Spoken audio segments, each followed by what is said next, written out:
Hello everyone, my name is Michael Thompson and this is my philosophy statement on technology. The last 10 years of my 23-year career in the Army I spent in the recruiting command. When I first started off in recruiting command, our interviews was done by booklets to go through and show the different stuff that was available for the kids to enlist in. Also, our applications to join was all done on paper and we wrote it out in black ink.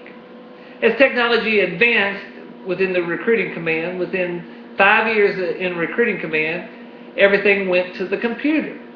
Each recruiter was issued a laptop and a cell phone, and all the applications that we did was done on the computer. We'd take the information, type it in, and it made it a lot easier because if you made a mistake, instead of starting all over, you could just go in and change the word or whatever you needed to do. As time kept on progressing in recruiting command, within 8 years of me being out there recruiting, everything went to paperless. Being that said, all the applications was done on computer. We electronically sent them down to the Military Instrument Processing Station, better known as MEPS. And then the guidance counselors down there would go through and bring up each application on the internet, and we would do our packets that way and enlist them, and then so forth and so on. When we sent them off to training, everything was just electronically and saved onto the computer. I'm now an Army JRTC instructor. This is my 5th year teaching JRTC. Cadet Command, just like the Army, has kept us updated on a lot of the new technologies out there. Some of the technologies I have in my classroom is the Classroom Performance System, better known as the CPS system. Also, I have Curriculum Manager, and what that is, it has all of our information, our lessons, and games that the students can play, and set tests and quizzes out there that they can actually take with the CPS system. Also, we have laptops and projectors. Also, I have an additional 15 computers set up within my room so the kids can get on there and work into groups and go through some of the new technologies out there offered to them. Some of the least effective ways I've seen technology used in the classroom is when a teacher does not use the technology available. By saying that, they get up here and lecture the whole block of instructions, which they could actually bring it up off the internet and shoot it to their board through their overhead projector and show some examples and make it more interesting within the class using technology. Some of the most effective ways I've seen technology being used into the classroom is letting the students go into maybe small groups and interact with the lessons. And that's one good thing that the CPS system lets the kids do. As we're covering the lessons, they can answer questions, little pop questions that come up, to making sure that they're interacting and understanding the lessons being taught.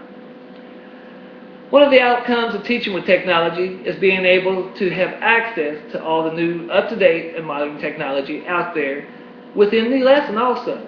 Being as that said, if something changes, then all the lessons are updated and we don't have outdated materials such as the textbooks. The majority of the kids have some kind of device that they can access the internet, being cell phone, iPod, iPad, and whatever it might be out there, that they have quick access right in the palm of their hands that they can get on to the new technology out there. Some of my teaching goals are to make sure that our kids are ready for the 21st century. As we all know, even today, just to fill out an application to try to get a job, we have to go on the internet, fill out the application, and submit that application by internet. Technology today allows us to do online banking, pay our bills through the bank by online banking, and so forth and so on, which, if we do all that, that saves and makes time of not sending out stamps and they getting lost in the mail. One of the things that the Army has instilled in me is lead by example. Do not expect your students to do something that you are not capable of doing yourself or have not done. And also, if one of the kids knows something and can help you with the technology, don't be afraid to let them show you something. Because we all know the kids today are raised with technology as they come up completely. There are many people out there that during a block of instructions within the classroom that does not know the answer to the question or quite understand what you're trying to put out. And by that saying, the only dumb question is the question not being asked. And by saying that is maybe 8 or 10 people in the class does not understand what you're asking them to do or whatever, and everybody's afraid to ask that question. So somebody needs to step up, ask the question, and I bet you 2 or 3 other people in the class at a minimum did not know the answer but was afraid to ask. This is only about my 2nd, 3rd week in the class, and so far I've learned a lot of new technology out there that will be able to help me, and looking forward to learning a lot more. Thank you.